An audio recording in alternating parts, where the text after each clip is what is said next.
Et ce matin, l'actualité, vous n'y couperez pas, c'est la neige qui est tombée cette nuit. Peut-être le plus important épisode neigeux cette année. Ce matin, la métropole illoise se réveille avec une belle couche de neige de 5 à 10 cm par endroit. Autant dire que la matinée s'annonce difficile sur les routes et notamment pour les transports en commun. Restez avec nous cette matinée, on en reparlera bien sûr sur notre antenne. Et prudence bien sûr si vous devez prendre la route. Aujourd'hui, la météo devrait tout de même nous offrir une légère accalmie avec même un peu de soleil avant de nouvelles chutes de neige prévues demain. La météo complète, c'est juste après ce journal. Et la neige responsable d'un carambolage meurtrier hier soir sur l'A23. Plusieurs accidents à la suite se sont produits sur cette autoroute à hauteur de Genêt dans le sens Valenciennes-Lille vers 22 h. 6 voitures et un poids lourd se sont percutés après une série de dérapages dus à la chaussée glissante et neigeuse. Le bilan fait état d'un mort et de 2 blessés dont l'un grièvement. Alors avec ces conditions climatiques, la circulation est donc dangereuse et difficile, surtout quand il y a du monde sur la route. Hier, la préfecture a donc tenu à informer quant aux dispositions prises pour éviter les perturbations, surtout avec le début des vacances scolaires ce soir. Et même si la situation est pour le moment contrôlée dans la région, les prévisions de neige pour demain pourraient changer la donne. En prévention, les services sont en tout cas en alerte maximum. Écoutez à ce sujet Christian Choquet, le préfet délégué à la défense et à la sécurité au micro de Baptiste Blic. Alors de manière préventive, bien sûr, tous les services sont en alerte maximum. Ils ont tous le matériel, les stocks de sel et le personnel prêt à venir. Ce qu'il y a, c'est qu'on ne peut pas empêcher la température de tomber ni la neige de tomber. Donc ce qui est certain, c'est que dès qu'un traitement est nécessaire, ce traitement est mis en place. Maintenant, pour l'instant, encore une fois, l'épisode est à venir, ne devrait pas être d'une extrême gravité. Donc avec les moyens d'entretien normaux, on devrait permettre de conserver une viabilité aux itinéraires de la zone à un avenir prévisible. Et l'actualité ce matin, c'est aussi tout de même la belle qualification du LOSC hier en Ligue Europa. Lille a battu Gand 3-0, des buts marqués par Aubragnac, Fro et Sceaux. Le match s'est déroulé dans des conditions difficiles, sous la neige évidemment, mais les Lillois ont su rester sérieux pour l'emporter et se qualifier ainsi pour les 16e de finale de cette Coupe d'Europe. Et je vous propose tout de suite d'écouter les réactions de l'entraîneur Rudy Garcia. Mission accomplie avec la manière. On a eu beaucoup d'occasions de but, on a développé un jeu vraiment de qualité qui a permis à notre équipe de se montrer dangereuse très souvent et puis surtout de bien maîtriser le match, de ne pas être trop en danger. Et on a quand même marqué 3 buts, donc ça marque effectivement le score final. Et on a tapé 3 fois les poteaux. Le gardien adverse a fait un très bon match.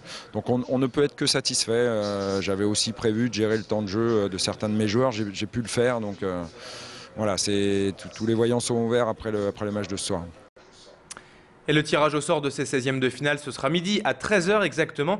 Quant au prochain match pour le LOSC, rendez-vous dimanche à 17 h au Stadium pour affronter Nancy. Fait divers à présent, un éboulement de façade cette nuit à Lille Sud. Un pan de mur s'est écroulé sous l'effet d'une infiltration d'eau selon les pompiers.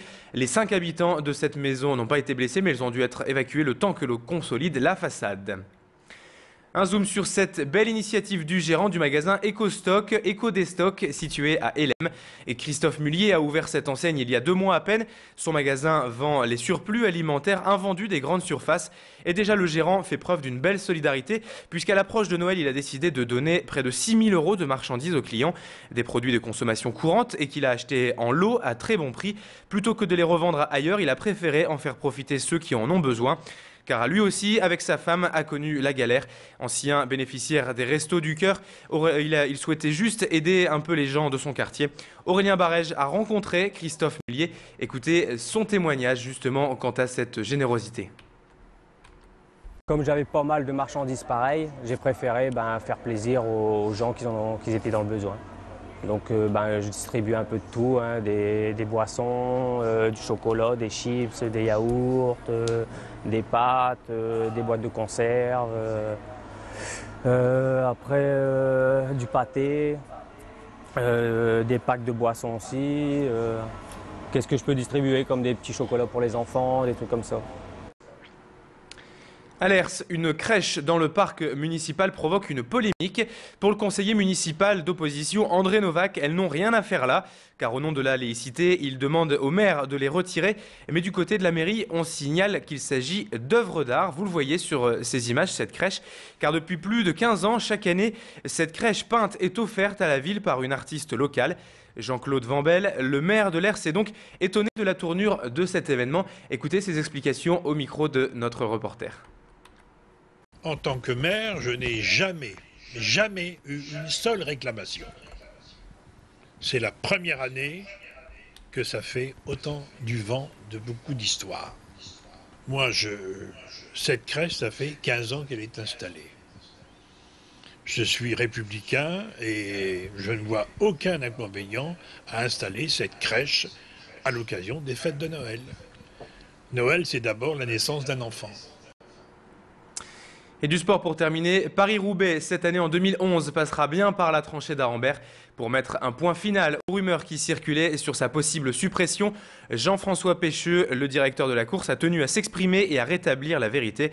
L'édition 2011 du Paris-Roubaix qui se courra le dimanche 10 avril passera donc bien par ce secteur pavé d'une longueur de 2,4 km et classé 5 étoiles, soit le niveau le plus difficile.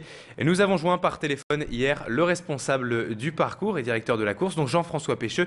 Écoutez ses explications. Elle a été supprimée une année parce qu'on ne pouvait plus passer à cause de l'état de la route. Le Conseil général du Nord, avec les collectivités, ont fait des travaux. Et depuis, nous reprenons la tranchée d'Arambert sans problème. Il n'y a aucun problème là-dessus. À partir du moment où c'est praticable, il n'y a pas de problème pour emprunter la tranchée d'Ouallers-Arambert. Fin de cette édition, merci de l'avoir suivi. Restez avec nous dans un instant, on parle de la météo et du trafic. Il y a des choses à dire.